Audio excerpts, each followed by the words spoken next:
Okay, good morning, everyone. I'm going to call the Human Services Finance and Policy Committee to order pursuant to House Rule 10.01. Today we have various commissioners here from DHS to present the Governor's Supplemental Budget Overview. That is the only item on the agenda, so we should have plenty of time to discuss that. And all of the materials you can find on our Human Services Finance and Policy Committee webpage on the Minnesota House of Representatives. Okay, the first item on our agenda is to take roll attendance. Ms. Hanson? Yes, good morning. Chair Schultz, Present. Vice Chair Bonner, Present. Lead Albright. Present. Thank you. Representative Bolden, Present. Representative Burkle, Present. Representative Fisher, Fisher present. Representative Frederick, Present. Representative Hanson, Present. Representative Keel, Present. Representative Liebling, Present. Representative Mueller, Present.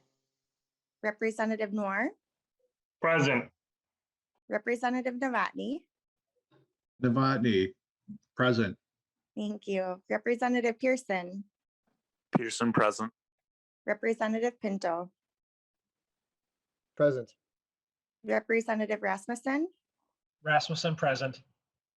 Perfect. Representative Robbins, Present. Representative Sandell, Present. and Representative Schumacher. Schumacher present. Thank you, members. Have a great weekend. Okay, we have a quorum. Thank you, members. So also, I just wanted to note that next week, if we have floor session on Tuesday, we will not be meeting. So our first meeting will be Wednesday at 8:30 next week, but watch your emails because things could change. Okay, members, let's see, we need to approve the minutes. Representative Robbins, would you like to make a motion to approve the minutes from March 18th? So moved, Madam Chair. Okay, Representative Robbins moves the minutes from March 18th for approval. Any discussion? Seeing none, all those in favor of approving the minutes, please say aye. Aye. Any opposed? Okay, the motion prevails and the minutes are approved. Okay, I see Commissioner Harpstead, I believe, is with us. Welcome back to our committee, Commissioner. I know you have a presentation to share. Please share the presentation, and members, you can also find this in our portfolio of materials. We'll start with Commissioner Harpstead and then we'll turn it over. So I think we could stop at the end of each section, Commissioner, if that's okay with you, to take questions from members. Okay. Please proceed. Thank you so much. Good morning, Chair Schultz and members of the committee. Thank you for the opportunity to share the proposals from Governor Walz's supplemental budget that affect human services. Today, you'll also be hearing from our assistant commissioners who will be walking through the proposals from their areas that are new or have changed since we last presented to you. The governor's supplemental budget proposals for human services build on the priorities that we laid out in January. This includes targeted investments that support the agency's mission, measures that reinforce our process controls, and efforts to help Minnesota recover from COVID. We don't want to just get back to normal, we want to get back to better. While we are encouraged by recent progress fighting COVID, there's no question the burden of the pandemic and its economic fallout have been significant for low-income Minnesotans. Consider that over the past 12 months, we have seen an enrollment in MFIP, the Minnesota Family Investment Program, of 18%, or nearly 5,000 families. The Minnesota healthcare programs, Medicaid and Minnesota Care, have seen an enrollment up 11%, 75,866 enrollees. Our Supplemental Nutrition Assistance Program, known as SNAP, has seen an enrollment up 11%, 21,646 families and individuals who need assistance with food security. In the face of this great need, we're grateful for the improved economic outlook for the state. This has allowed us to remove some of the more difficult cuts we proposed in January and make some key investments to help ensure an equitable recovery, all while making sure we are crossing our T's and dotting our I's. Our proposals are based in part on listening we've been doing in the communities we serve.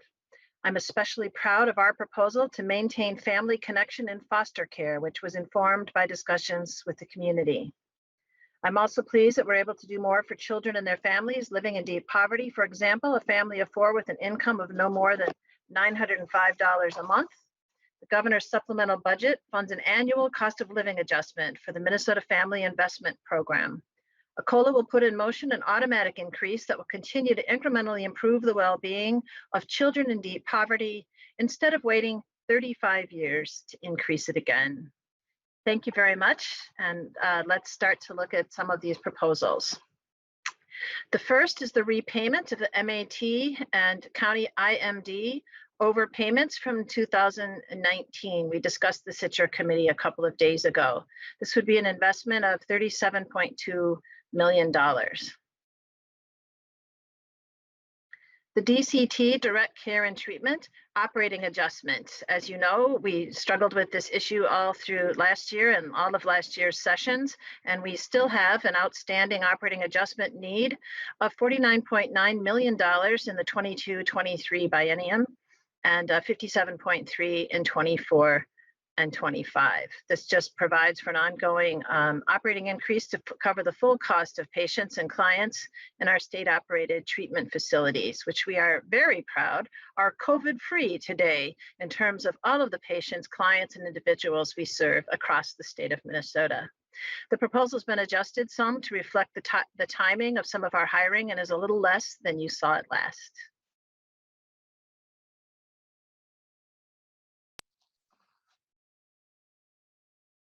And now I'll turn it over to Acting Assistant Commissioner Lisa Bailey for Children and Family Services. Let me just see if members have any questions on the overpayments or the DCT operating adjustments for Commissioner Harpsted. If you have a question, please raise your hand.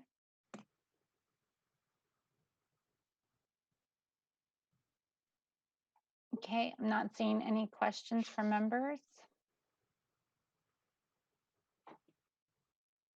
Okay, Assistant Commissioner Bailey, welcome back to the committee. Please proceed with your testimony.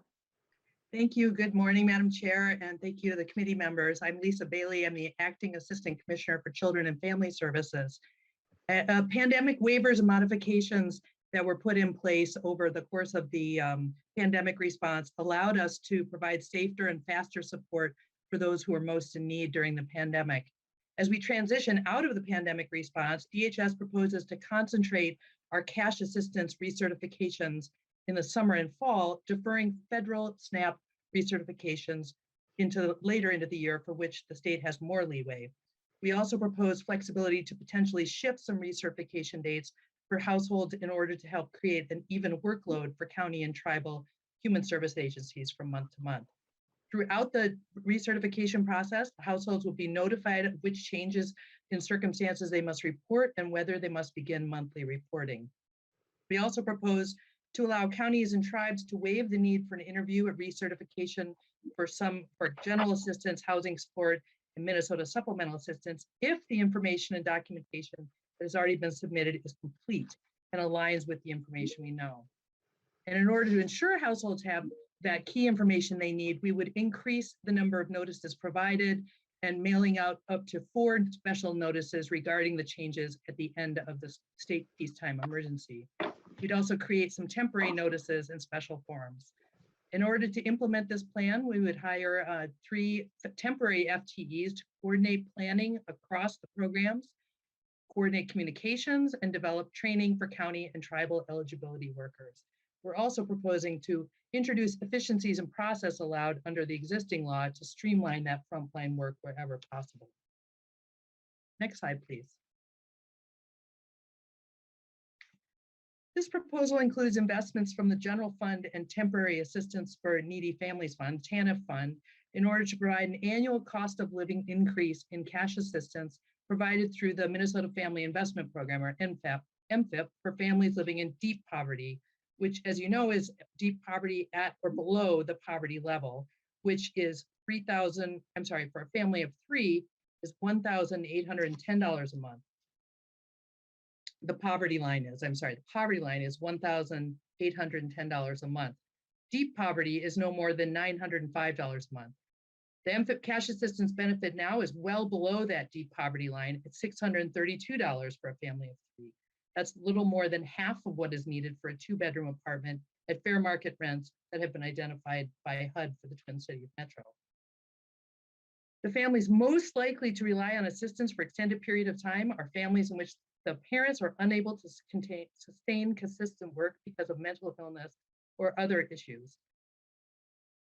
Providing assistance closer to the cost of housing and basic needs would help those families stabilize more quickly and move out of the crisis that drove them to the MFIP program in the first place. As a side note, the federal income support such as Social Security and SSIS all make annual cost of living adjustments. Next slide, please. We're also interested in looking at some areas of maintaining family connections in foster care. Racial and ethnic disparities and the disproportionality which have persisted in Minnesota's child welfare system for decades are seen at every decision point, every major decision point that's made in the child welfare system.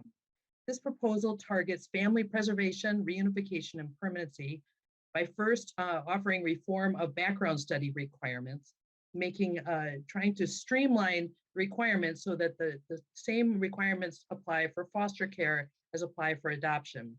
The current system disproportionately impacts Native American communities of color, whose children are overrepresented in foster care placement by making it harder for supportive parents to become foster parents.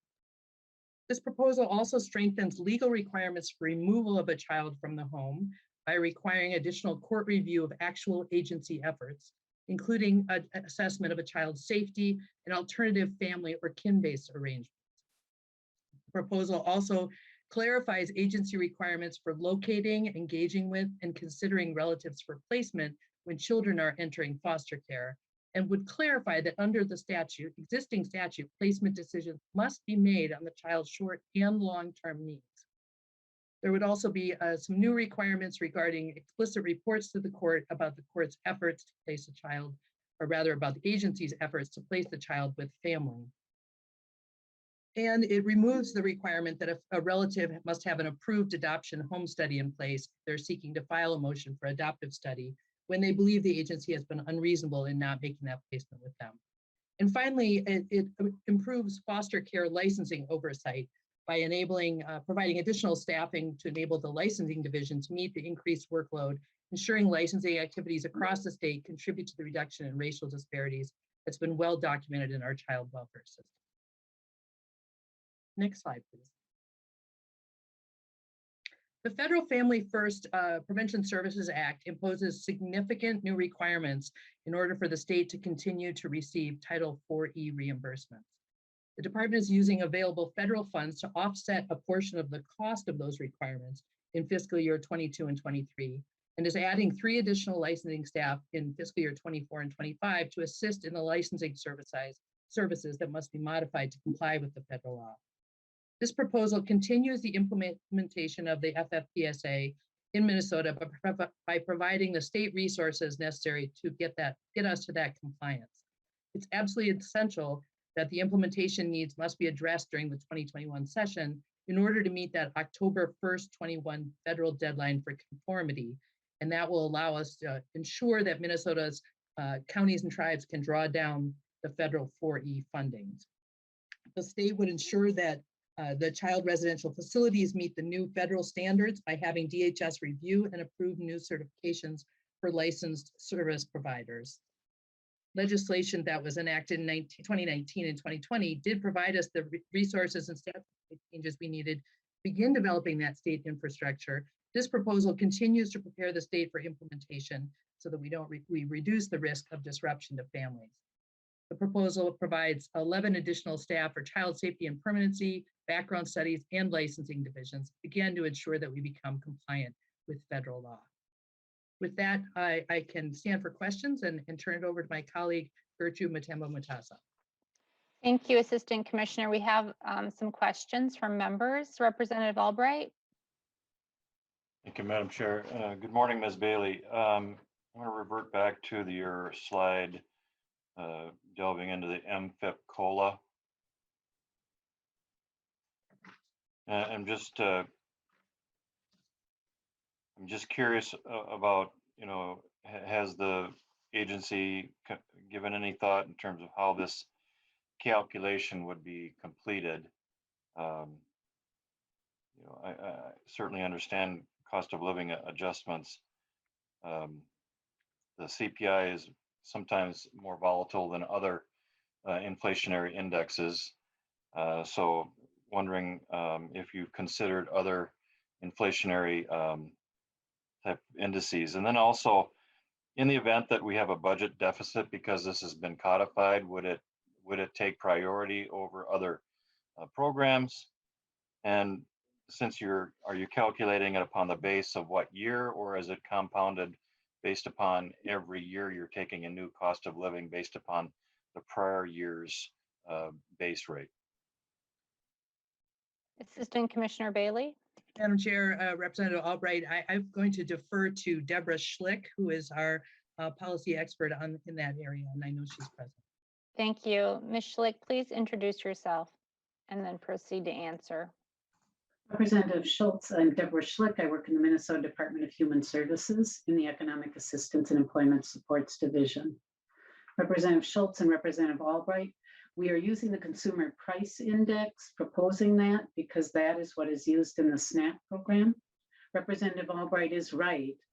In some years, in SNAP, it has resulted in a slight decrease instead of a slight increase. But this would align MFIP with the SNAP program.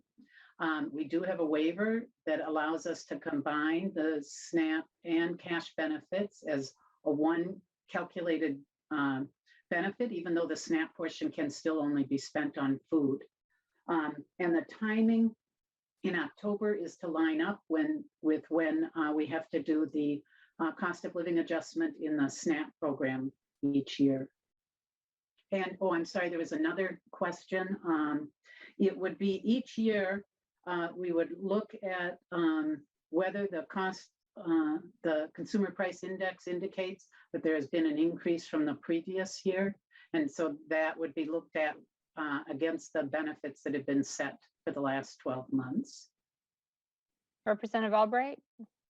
Thank you, Madam Chair. Ms. Schlick, in the language that I would anticipate that we'll be seeing in the days ahead, is it mandatory, obligatory language that you're assuming, or is it more permissive for the legislature to take a look at what that CPI might do to the base rate, or is it an obligation upon the state to increase it regardless of the circumstances prevailing at the time? Ms. Schlick. Representative Schultz and Representative Albright, the language would say that the state will put in place each year a cost of living adjustment. If the legislature didn't want that to happen in a year, then the legislature would take an action to change that law. Representative Albright. One final question, Madam Chair, and either for Ms. Bailey or Ms. Schlick, but under the Family First Prevention Services Act, I see that you're adding a good number of FTEs to comport with the federal Families First Prevention Services Act. What is the situation with those employees of the state after we have completed the implementation of those requirements? Assistant Commissioner Bailey. Thank you, Madam Chair, Representative Albright. It's our understanding that those would be ongoing. These would be ongoing positions. We have the current positions have been working on implementing and getting everything in place for the beginnings of the act in October, but these would be ongoing positions, if that's your question. Representative Albright. Madam Chair, Ms. Bailey, your slide implies that the 14 FTEs are necessary in order to ramp up for compliance rather than an ongoing need. Could you speak to whether it is a ramp up or and so that the folks are really trying to take care of the surge in coding and other applications and the compliance measures necessary versus ongoing? If this is one-time money that's coming from the federal government, why is it necessary then to also increase the number of FTEs in an agency just after we have completed that implementation? Assistant Commissioner? Commissioner, I'm looking at the commissioner. I'm sorry, Chair Schultz and Representative Albright. The Family First Prevention Services Act did provide some federal funds that we are able to access now, and we have in the legislature has provided some resources in the past to do this, as you call it, the ramp up, and that is something that is ongoing now. We have identified additional needs, such as the licensing positions that are going to be needed to get the facilities certified, and that certification process is in the works right now, and that would be able to be started if the legislature approves it over the summer into the fall. And so that's something that will be ongoing. We absolutely believe that. We do also believe that the additional requirements of the Family First Prevention Act are going to make it significantly more complex to administer than the current 4E requirements. And so while we've been working very hard to get it ramped up, we now know that there will be ongoing significant additional work that needs to be done in order to have the both the prevention services side and the qualified residential treatment programs licensed, and that they are continuing to be in a position so that the counties and tribes can draw down those 4E funds. Okay, Representative Albright, we're going to move on and we'll come back to this, Representative Albright, if we have time at the end. Madam Chair, just one quick question. Thank you for Ms. Bailey on that. Is that federal fund appropriation ongoing, or is there a sunset provision on that federal appropriation? Commissioner Bailey. Chair Schultz and Representative Albright, that was a one-time appropriation of, I believe it's $7.9 million. Thank you. Representative Sandal. Thank you, Madam Chair and Commissioner Bailey. I understand why the MFIB and SNAP programs may have been seeing an increase in applications during the last year. But listening to and reading your presentation, it makes me wonder if we're making any progress. The state is doing the best we can, I think, to help families who are having a tough time. But I wonder, over the last 15 or 20 years, are we making progress? Is the percentage of families who qualify for these services increasing, or is it decreasing? Or are we maintaining the status quo? The number of people in deep poverty, of course, is terribly troubling. And I just wonder if we're making progress. Commissioner Bailey. Chair Schultz, Representative, I'm going to ask Deborah Schlick to speak to some of that historical information. And of course, we'd be happy to come back and talk more broadly about the state of the world of cash assistance. And Ms. Schlick, you could address that. Sure, Ms. Schlick. Representative Schultz and Representative Sandell. Our caseload before COVID pandemic, the caseload numbers had been getting to historic lows. Our caseloads react to the economy and to the labor market. We know from data that the most common reason someone applies for cash assistance in the MFIP program is that they've just lost or left a job. And those jobs are concentrated in 4 industries. They're concentrated in hotel, restaurant, retail, healthcare, and temporary agencies. So once you know those industry patterns, I bet we're not surprised that that as those industries went through crisis, that a lot of workers showed up our way. Those industries are least likely to have their workers collecting unemployment insurance benefits. So we're an alternative for low-wage workers to that. So as an economy improves, our caseloads increase. And I think the other piece in your question is there are always new families. So 78% of the families who do enroll in cash assistance are off in less than 2 years. Even if they come back and then come back, that the total time they've used assistance is less than 2 years. Only 9% of the families we serve stay on for 3 years or more. So we're turning over the families we serve pretty frequently. They come to us in a crisis, the crisis is resolved, and then they're off assistance. Thank you, Ms. Schlick. Representative Sandell. Thank you, Madam Chair, and Commissioner Ms. Schlick. I appreciate your responses. Thanks. Chair Liebling. Yeah, thank you, Madam Chair. And that's what Ms. Schlick just said is something that I actually wanted to mention. I just wanted to make a brief comment, and that is that I'm very appreciative that DHS has gone in this direction with the COLA. Because first of all, I think that's an incredibly important point that Ms. Schlick made. These are not the same families. We're not talking about a family getting increases year over year. We're talking about the program when families come into it, offering something that hopefully actually lifts them out of deep poverty and lets them get back on their feet. So if we have a program that pays so little that it almost doesn't help, you know, I think that's just really unconscionable. And we all know that it took about 30 years to actually give an increase in the dollar amount in this program. I just would hate to think that that could happen again. And finally, when we talk about MFIP, we just always have to remember, these are our children who we're talking about for the most part. You know, these are Minnesota's kids who are living in deep poverty. And you know, I just would love to have our program get to the point where when somebody gets to that point of desperation, that they're willing to go through all of this paperwork and, you know, which hopefully we're starting to fix some of that problem.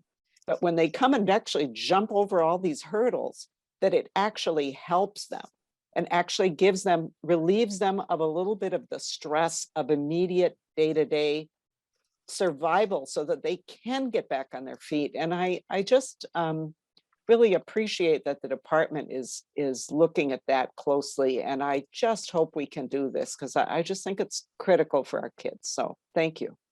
Thank you, Chair Liebling. And just as a reminder to the public, I believe we increased it by $100. So it went from $532 to $632, and that was in 2019. And again, there's also a limit to how long they can receive these benefits, but we truly cannot deny that there's inflation. So I also second the support of doing this COLA adjustment. Representative Robbins. Thank you, Madam Chair, and thank you, Commissioner Bailey. I had two questions. First, early on in your remarks, you mentioned about the recertification, and some will be in the summer and some will be in the fall. Most likely the SNAP will go into the fall. Could you, somehow I thought I heard that we were going to continue to allow waivers for tribes and counties. Did I misunderstand that? Commissioner Bailey. Thank you, Chair and Representative Robbins. The request is for a waiver for the need for an in-person interview. And that would be for general assistance, housing support, and Minnesota supplemental assistance. And that would only be if the information and documentation that has been provided is complete and aligns with information already known to the system. So this is for recertifications and not for the initial interviews. Representative Robbins. Thank you. Thank you for clarifying that. And I'm assuming that's tied to some of the bills we've already heard. How long would that waiver extension be, or would it be permanent? Commissioner Bailey. It would not be permanent. I'm going to, I might ask Ms. Schlick if she could just clarify how long we're anticipating that, but it would certainly be tied. Well, I'll allow her to speak to that. Ms. Schlick. Representative Schultz and Representative Robbins, Assistant Commissioner Bailey is right. It is not a permanent waiver. It is what we're proposing to do is get started on the recertification process before we hope before the end of the peacetime emergency. We're beginning the work now. We have to catch up on a year's worth of cash assistance recertifications in a 6-month period. So in order to make that possible for counties, one of the ways we're streamlining is to say just through the end of the year, if you've gotten all the information you need and that information is all verified, it is not necessary to do an interview. Counties have told us that's a difference of about a half hour instead of an hour per recertification. Thank you, Ms. Schlick. Representative Robbins? Thank you, Madam Chair, and thank you to the testifiers. I want to switch gears for a moment and talk quickly about the Family First process. My understanding is that Minnesota is actually quite behind in getting our plan due in. I know technically it's not due until October, but my understanding is that many other states got theirs in July of 2019, and we're taking advantage of a federal 50% match. And now with COVID, that match has been increased to 100% for the current year. And so Minnesota has left a lot of money on the table by not getting our plan in. And so I just wondered if you could speak to, with all that, what federal money we have forgone by not getting it done, and why we have not been able to get it done to take advantage of that. Thank you. Commissioner Bailey? Thank you, Chair Schultz, Representative Robbins. The Family First Act allowed states to decide when they wanted to opt in and begin the process. And the end date is, as we talked about, this October 1st date. For the prevention services side of the act, not the residential facility side, but for prevention services, that's an optional date. So you're correct that we as a state, prior to the pandemic, we made a decision to wait to implement and actually start the whole process until that October 1st date. And that is an optional date. There's a significant amount of work that has to go into preparing the facilities, the prevention services themselves to be set up to be, they need to be accredited at the national level. They need to go through they need to be evidence-based processes. And we're in that process right now of ensuring what those processes are going to be in our state's plan. And you're correct that we have not submitted our plan yet. We're planning to do that this summer. Many other states are similarly waiting waiting to get all of their facilities and processes in place before submitting the plan itself. And we've learned we've been working very closely with other states nationally and state and federal cohorts on what the best way is to implement this. And we've learned that states that did it too early regretted that and were not actually in the best position to draw down those funds. And keep in mind that for the 50% reimbursement, there needs to be a state investment to pay for those prevention services up front, and then it's reimbursed.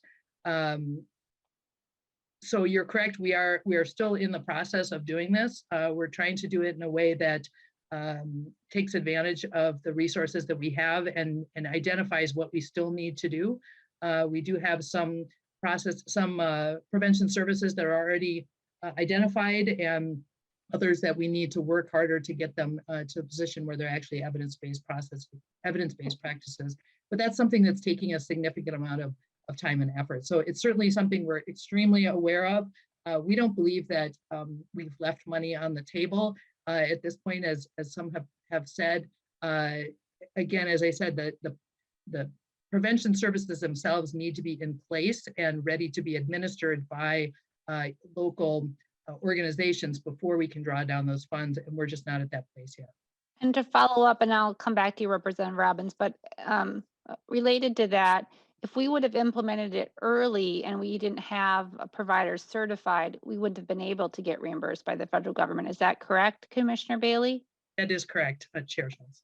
Okay, Representative Robbins. Thank you, Madam Chair. I may follow up with you offline. It's a much broader conversation. I know we want to focus on the governor's budget, but this is of concern to me. And I think in general, we always want to take advantage of federal matching money when it's available. So perhaps we can have another discussion, but thank you for that answer. It helps. Thank you, Representative Robbins. And I have another question. So I'm concerned that we won't have a sufficient number of QRTP certified. Is there a way, or is there any money for grants to the providers to help them with the certification? So our local public health agencies have places for referrals? Commissioner Bailey? Madam Chair, we have identified some of those Family First Transition Act funds, that one-time federal funding allocation to be used for those, not for the certification process, but for the federal accreditation process, which is another process they need to go through. We think about 30 or 34 facilities in Minnesota are right now have already gone through that accreditation process. They will need to be certified this summer, but they will be first in line to be certified. We're working very hard to make sure as many are in place and ready to go on October 1st as possible. Thank you, Commissioner Bailey. I'm not seeing any more questions on this section, so members will move on. The next section is community supports, and we have Assistant Commissioner Matemba Matusa. Welcome back to the committee. Commissioner, please proceed. Thank you, Madam Chair and committee members. My name is Gertrude Matemba Mutasa. I am the Assistant Commissioner for Community Supports at DHS. My first item is related to PCA rate increases. In January of 2021, the SEIU negotiated and entered into a contract with the state. This proposal funds obligations to SEIU represented union workers as specified in that contract. The contract includes wage increases, paid time off, and also provides training grants in both fiscal year 22-23 and 24-25. It's important to note that these increases impact all PCA rates, not just union employees. Some changes that we're proposing to the original proposal. A major change would be the proposal would now include cost reporting for PCA and Community First Support Services agencies. Now, cost reporting is important because it will support data-driven improvements to future rate setting. Cost reporting provides a consistent basis for the Commissioner to determine whether the rate paid to providers covers the costs to provide the PCA service. As some of you may know, this has been a point of contention for so many years between the state and PCA providers. Next slide, please. The right sizing exercise related to the behavioral health grants reduces or eliminates certain behavioral health grants. The original reduction for this proposal was $6.3 million for the 22-23 biennium and $2 million for the 24-25 biennium. With this proposed change, the reductions will now total $1.8 million in 22 and 23 and neutral in 24-25. So a significant reduction in savings there. Of the items on the original list earmarked to be reduced or cut, funding for adult mental health initiative grants, commonly known as AMHI, is fully restored. Mental health first aid training and SUD recovery peer grants are refinanced with federal funds and maintained at their current level for grantees. The only item that remains of the original list is the one-time transfer of $1 million from the lottery fund to the general fund as part of that realignment exercise. Next slide, please. As it relates to realigning disability grants, the following changes were made from the previous proposal. The previous reduction was $8.9 million in both the 22-23 and 24-25 biennia. So that would have been a total of $18 million in savings. It has now been reduced to $5.7 million in 22 and 23 and $1.6 million in 24 and 25. Another significant reduction there. And we arrived at this by reducing the family support, by making sure that reductions to family support and sales grants are now one time only as opposed to being ongoing or in both biennia. The funding for the innovation grants is now restored, and the savings that were proposed in the original proposal to state quality council grants are now being reinvested in regional quality council grants, and this is a budget neutral item. The reduction total still includes the full reduction of the day training and habilitation grants on an ongoing basis. and that totals to about 1.6 million for the biennium. Next slide, please.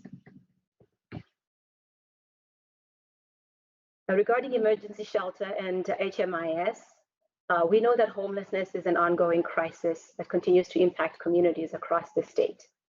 The previous budget proposal amount was 20.9 million in fiscal year 22-23, and then 21 in 24-25.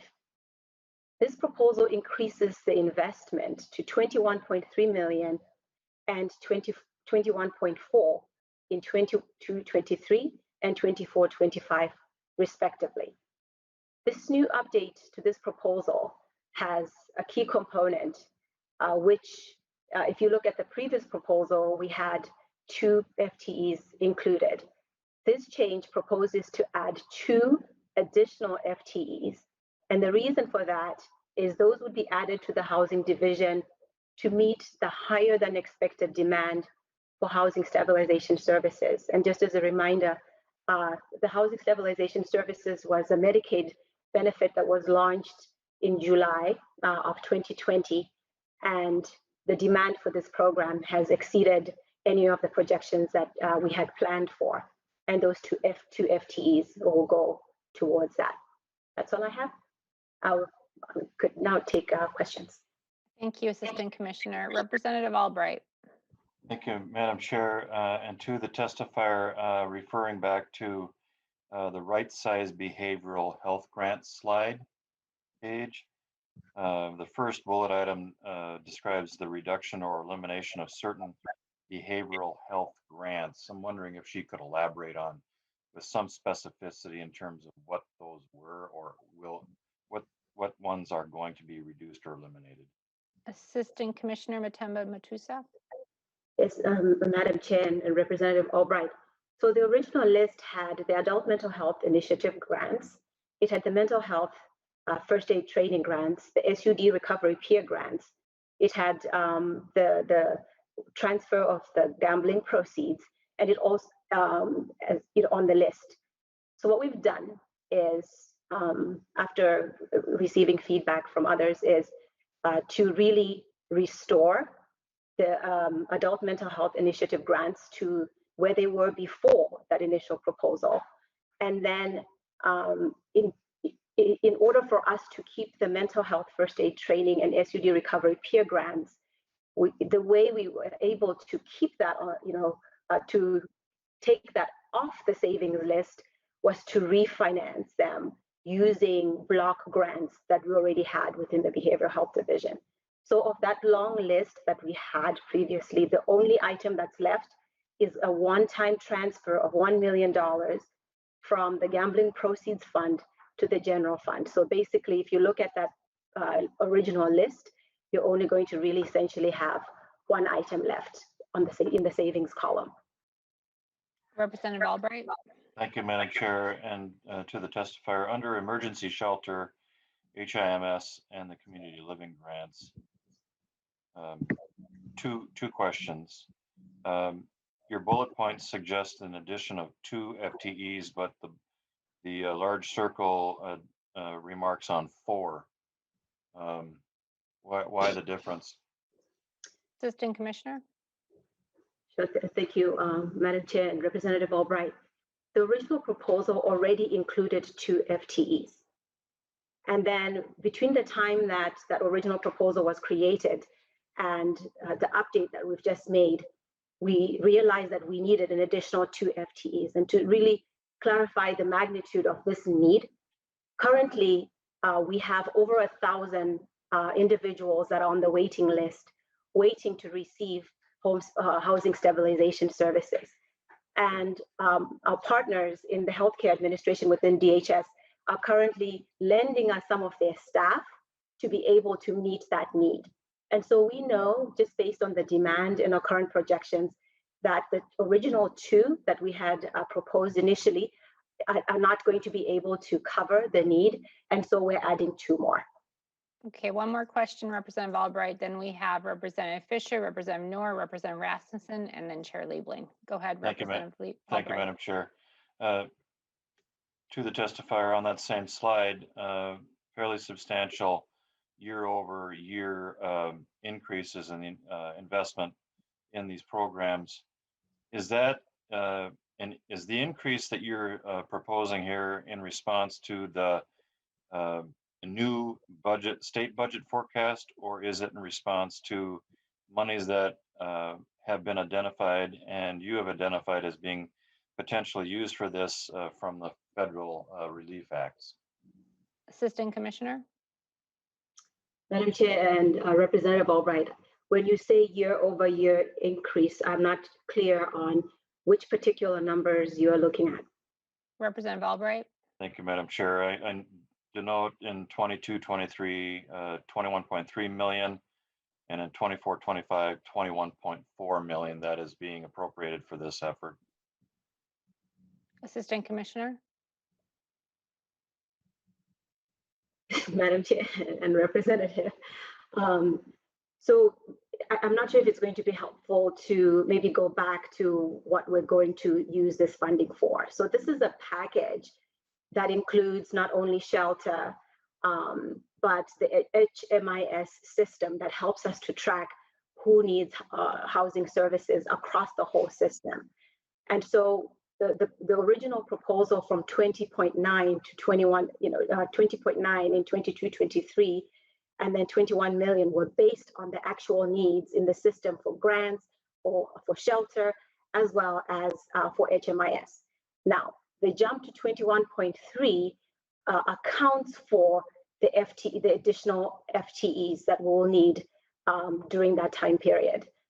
I don't know if that answers your question, Representative. Yeah, Assistant Commissioner, Representative Albright, we can get into the weeds next week too, and we have the language in front of us. I'm going to move on to Representative Fisher. Thank you, Madam Chair, and my questions are for Assistant Commissioner Mataba Mutasa. Thank you for being here today, and thank you to the Commissioner for being here today. My questions are back in the behavioral health area, and I just want to kind of reference a couple of things to make sure I'm understanding it properly on the behavioral health area. Is I know that in the first presentation we had back in January, originally in this area, it was looked at that there were going to be savings of about $14 million in behavioral health. And I remember at that time we were suffering a deficit projection, and that cuts were being looked for in the area. And I expressed concerns about that, saying we should look at reinvesting in here. So I'm happy to see that we are no longer looking at those savings, but looking at the savings are being reinvested. So one of the areas I was kind of wondering on is I know that a big area that savings were being looked at originally was in the substance use disorder reform package. I know there's work going on that. I think that's the 1115 project.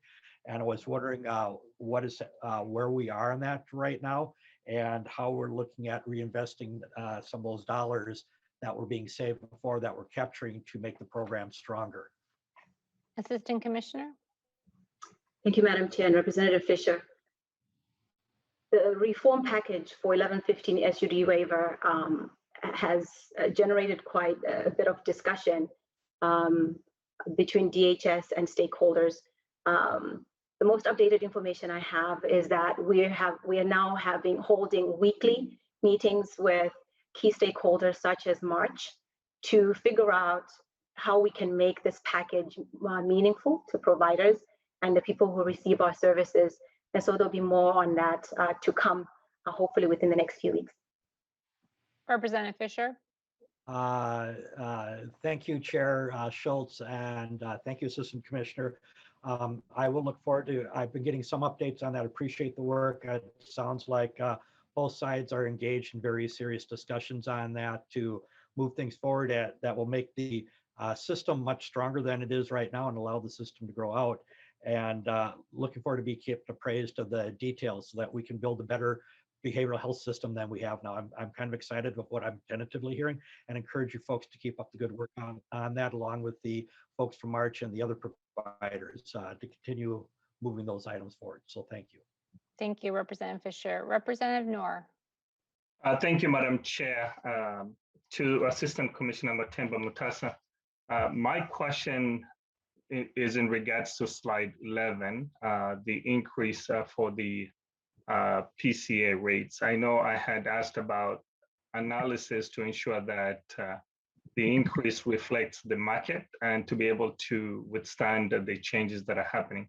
I don't know if this issue was addressed at the beginning. We know that the FMAP increased by 10% through the new package from the federal government is effective April 1. How will that all come together to make sure that we're able to comply with increases that are necessary to ensure that we pay the essential workers who are on the front line at the same time to be able to have analysis on what is the appropriate amount of increase to meet the needs at this point? Assistant Commissioner Matemba Matusa, maybe you can take the first piece of that. Sure, Madam Chair and Representative Noor. So when we think about PCA rates, one of the things that we know is that when we negotiate every year, there are a set of assumptions that are not agreed to by both sides. And this sort of creates this really inefficient process where the state believes that the rate that we're paying is adequate to cover the cost to provide those services.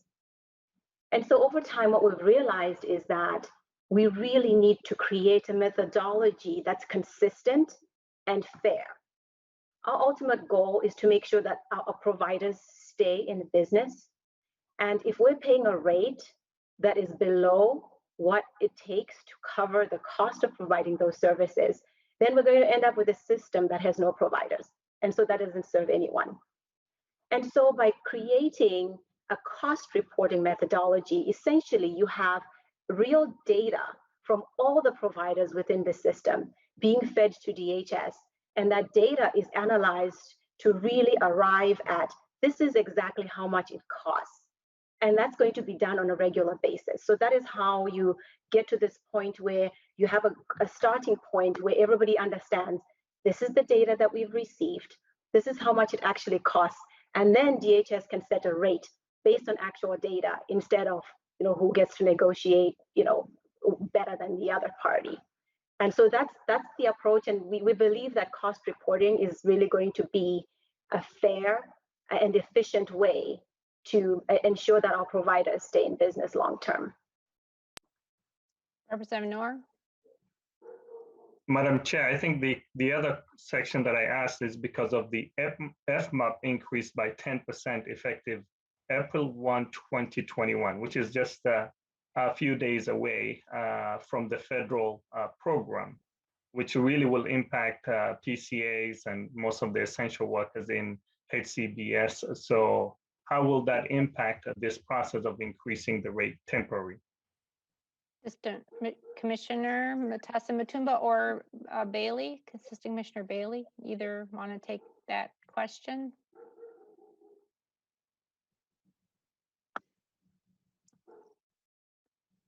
Chair Schultz, Representative, could you please repeat the question? I'm sorry, I was looking away. Representative Noor. Thank you, Madam Chair. Assistant Commissioner Bailey, the question is in regards to the increase from the federal American Rescue Plan for 10% for the home and community-based services, which is meant for helping those who are on the front lines. That is effective April 1, 2021. What is the plan for the state in regards to that account? Madam Chair, this is Dave Greenman with Mr. Greenman. Yeah, hi. We are currently assessing the language in the federal law to determine how we can implement it. We're looking at this point to get some guidance from the feds in terms of exactly how to implement it. We certainly recognize the urgency that April 1st is coming up and want to make sure that we make whatever use we can of that provision. So we're hoping to have some information, and we'll certainly provide that to you as soon as we get it. At this point, we don't have it right now, though. Thank you, Mr. Greenman. Representative Noor.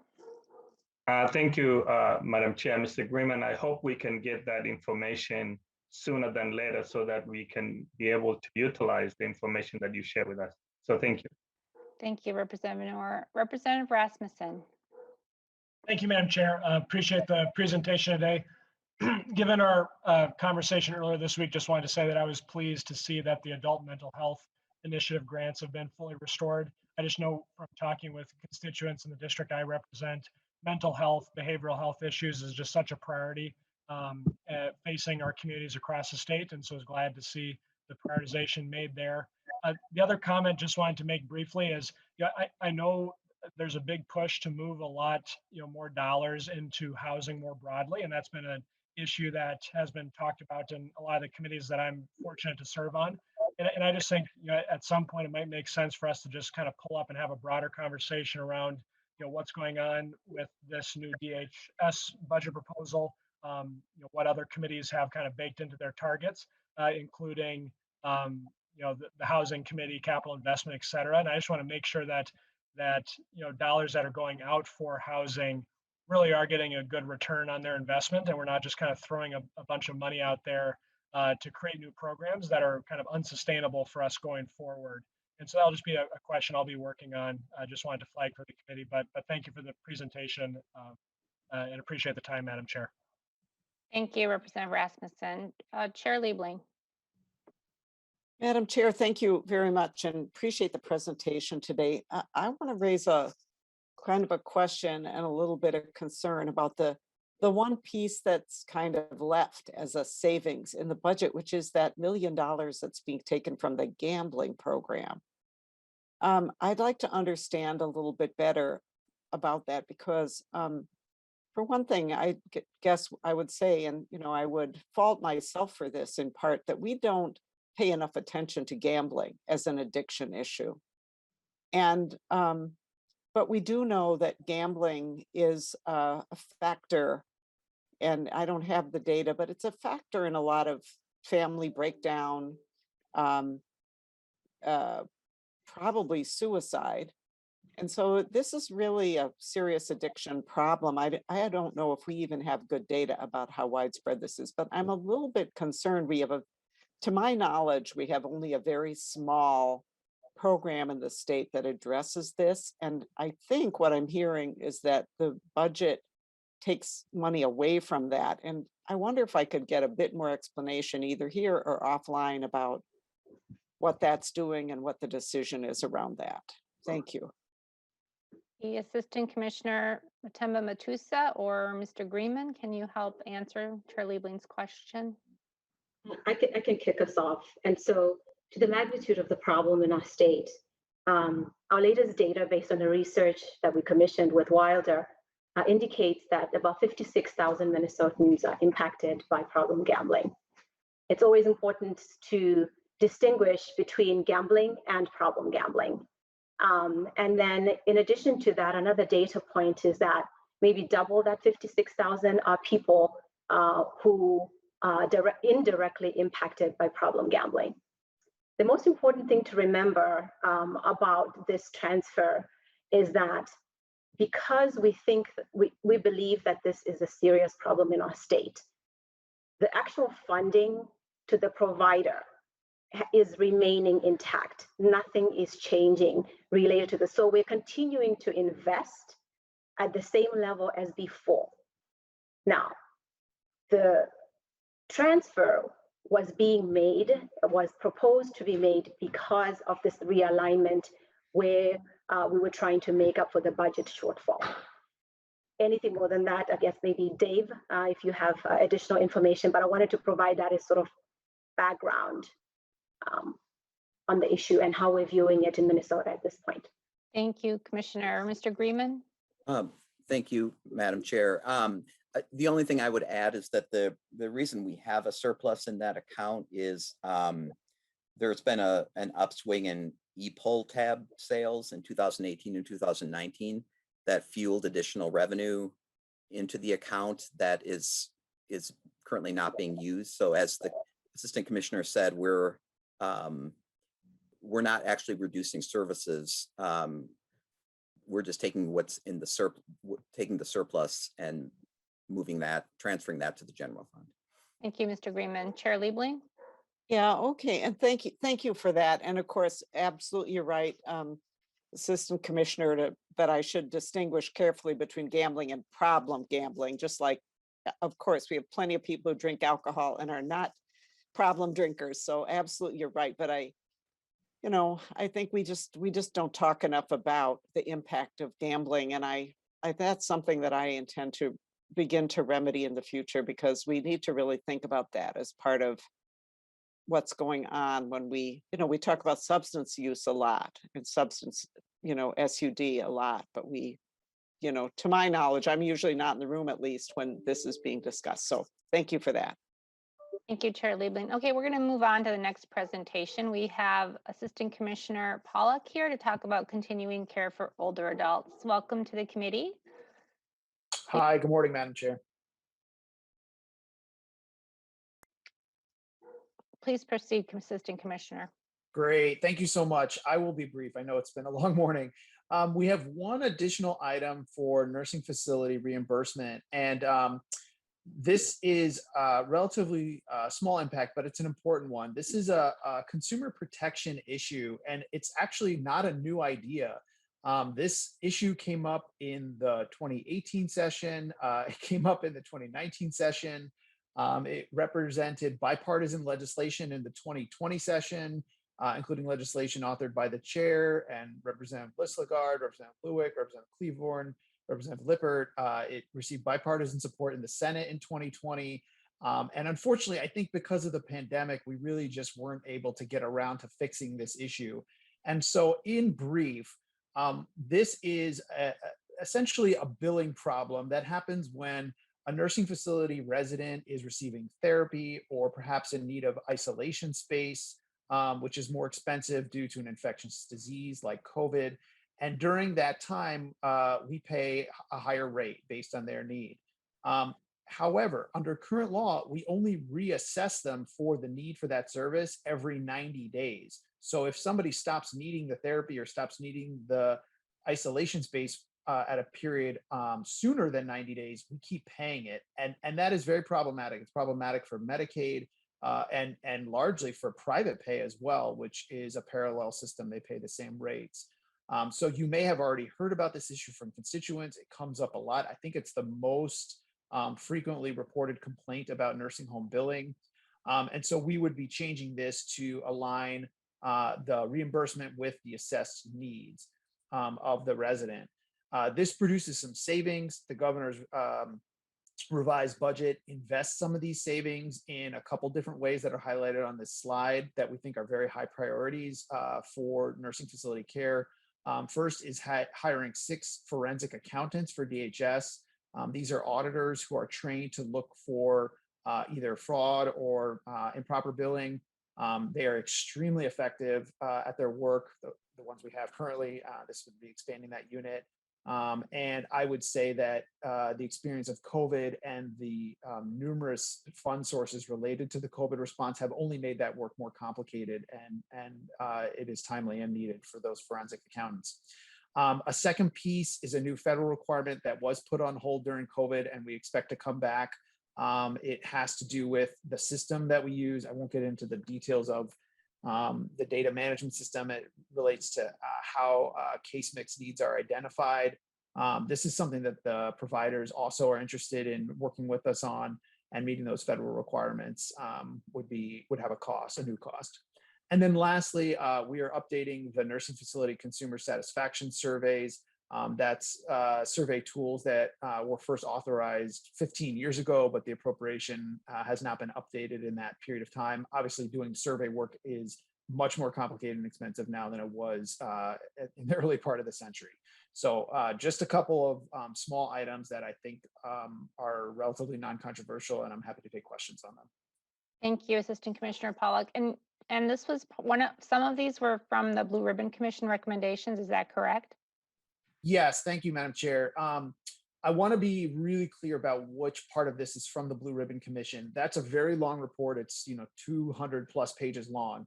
If you are reading the item on nursing facility rates on page 164, this is only the 4th bullet. This is only one tiny piece of the Blue Ribbon Commission strategies related to nursing facility rates. Okay, thank you. I'm not seeing any questions from members for Assistant Commissioner Pollock. So we will move on to the next section. We have Christy Grom here from DHS to talk about customized living, and there's no PowerPoint, so. Welcome back to the committee, Ms. Grom. Please introduce yourself and proceed. Thank you, Madam Chair, members of the committee. For the record, my name is Christy Grom and I'm with the Department of Human Services. So I've been asked to give a brief overview of customized living services as they relate to primarily disability services, and then to walk through a couple of our customized living budget proposals that are in the governor's budget this cycle. So before diving into the budget proposals, I'll give some background. So customized living services are home and community-based services for people with disabilities who are on the brain injury and CADI, or Community Access for Disability Inclusion waiver, as well as for older adults on the elderly waiver, the EW waiver. So to give you a picture of what customized living looks like in action, it might be helpful to maybe think about a person you know, who may have lived in an assisted living facility. So customized living is essentially the service set that's offered in those settings. So it's a menu of individualized scheduled health services that a person gets when they live in these qualified settings. I think it's helpful to note that customized living is really a service that was developed to meet the health needs of older adults. So it continues to work well for older adults, but we found that it's not the best fit for most people with disabilities who are using the brain injury and the CADI waivers. So knowing that, how did we get to a place where people with disabilities using BI and CADI waivers are now using customized living services? So a little bit of history. Following the passage and the implementation of the corporate foster care moratorium in 2009, we saw lead agencies, providers, and sometimes families looking for creative ways to and different models to support people living in community settings. So there was this wave of service arrangements that were coming about post corporate foster care moratorium that ended up being inconsistent across the state, sometimes leading to an imbalance, essentially leading to disparities in accessing services depending on what corner of the state a person may have lived in. In addition to the uniformity issues, we did see that the service arrangements in some cases were really testing the boundaries of what would be allowable under our federally funded home and community-based waiver services. Some of the compliance issues that we saw, we've addressed through administrative actions working with lead agencies in the support planning process, and then others were addressed through what we call the tiered standards for BI and CADI customized living. So in combination with establishing tiered standards for customized living for BI and CADI, we also engaged with the community to develop a new waiver service that better fit the needs of people with disabilities called integrated community support. Just for a little bit of background, we talk about the term tiered standards. It's a buzzword you hear us use, but really what that means is that the service has a higher standard for new people that are authorized to receive the service. So the new tiered standards for customized living will meet the home and community-based services rule regulations and better support integrated service models for people with disabilities. Effectively, this means that as of January of this year, people on the BI and CADI waivers who are 55 and under, who want to live in those customized living-like settings, in other words, essentially an apartment that's provider controlled and maybe has a front desk, will instead access the new waiver service called integrated community support. Won't go into all of the details of what that service is, but I think it's important to note that this is a 245D licensed service, which is different than standards around customized living. So it includes important protections related to service termination and staff qualifications and trainings that are uniquely tailored for people who are using services on those disability waivers. So moving a little bit closer to the governor's proposals, talking a little bit about customized living rates and what those look like. So most services that are available under disability waivers have cost-based rates, prospective cost-based rates that are set by our disability waiver system. So we've talked a lot about those throughout the years here in committee, but essentially we look at cost components, which could be administrative costs, staff wages and benefits, sometimes customization costs depending on the person, and we use a calculation to build a rate that reasonably covers those costs. Customized living rates, on the other hand, are a little bit different. They are instead set with lead agencies, usually in communication with providers, where there's a number of hours or units that are entered into what we call a customized living service rate tool. And over the past several years, we've seen increases in these hourly entries. So for example, in the mental health category between fiscal years 2017 and 2019, we saw a 118% increase, so approximately $40 million increased spending for BI and CADI and customized living. So the increase in units combined with increased utilization as well have led to that overall increase in spending that we've seen throughout the past few forecast cycles. So that brings me to our proposals in the governor's budget this year. So we have two that are related to customized living for people who are on the brain injury and CADI waivers. The first of which is related to program integrity. It was a Blue Ribbon Commission proposal. This is a proposal that ensures the integrity of the support hours entered into the customized living rate tool that I mentioned a bit ago. So it simply places a 24-hour limit of daily support that can be entered into the rate tool for BI and CADI waiver recipients. So we'd program a limit into the system, and if providers or lead agencies entered more units than 24 hours, then they would get an error message and they wouldn't be able to enter more than 24 hours. So we think this is a pretty common sense program integrity reform. Not many providers were entering more than 24 hours, but we did see in fiscal year 2019 about 2% of people on BI and CADI had hours in excess of 24 hours. So this is just to rectify that and make sure that we've got appropriate program integrity measures in place. Then the next proposal that I will touch on is titled Acuity-Based Customized Living and Closing the Corporate Foster Care Loophole. So this is a budget proposal that has two main fiscal impacts. The first of which aligns customized living services with a person's assessed support needs. And the second part of it establishes a moratorium for customized living settings that serve people with 4 or fewer people. The modifications in this proposal are just ensuring that authorized services are consistent with people's support needs and that we have appropriate licensure of these 4-person settings that really do look a lot like corporate foster care and not the intended customized living settings. So the first part of the proposal, which I mentioned, limits the amount of supports a person, limits the amount of supports available to people receiving customized living services under CADI and BI based on their assessed needs. So the way we developed this provision was we looked at average inputs for customized living rate calculations and placed some parameters around the rate tool and the inputs that appeared to be in some cases a little bit misaligned with the assessed support needs. So for example, we are under this proposal not allowing more than 2 hours of mental health supports per day for people without an actual assessed behavioral health need. And then we're not allowing more than 4 hours of support per day for activities of daily living, which would include things like dressing or eating for people who have low activity of daily living needs, that particular case mix. And then finally, we're saying that no more than 6 hours of ADL support could be provided to people with people in the medium need case mix. So there will continue to be exceptions. So if people fall outside of these, if they have support needs that fall outside of these parameters, counties will be able to work with the department and request an exception in those cases. And then the next part of this proposal is limiting the 4-person customized living setting. So this essentially limits developments that serve 4 or fewer people on CADI and BI who live in a single family home. So under this proposal, these settings won't be able to be enrolled to provide customized living services. What we found is that these types of customized living settings often meet the definition of a corporate foster care setting, and we believe they should be licensed as such, just to ensure that they're being compliant with the corporate foster care moratorium and that we're not creating a separate pathway for these settings that was unintended by the legislature. So through the process of limiting growth in these settings, we may also determine that there might be some pre-existing sites that need to be licensed as a residential program.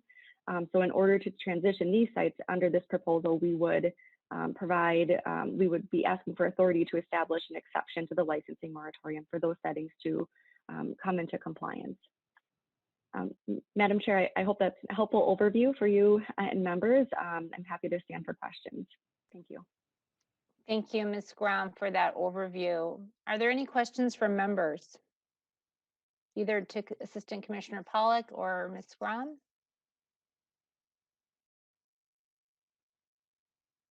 I am not seeing any questions from members on these two sections. So I want to thank all of the Commissioner Harpstead and the Assistant Commissioners and Ms. Brown for being with us today to answer our questions and give us this overview. I don't know if Commissioner Harpstead is still on and if she wants to make any closing comments. Go ahead, Commissioner Harpstead. Not particularly, Chair Schultz, but just thank you so much for your time this morning and your very good questions, working to understand the proposals that we put forward.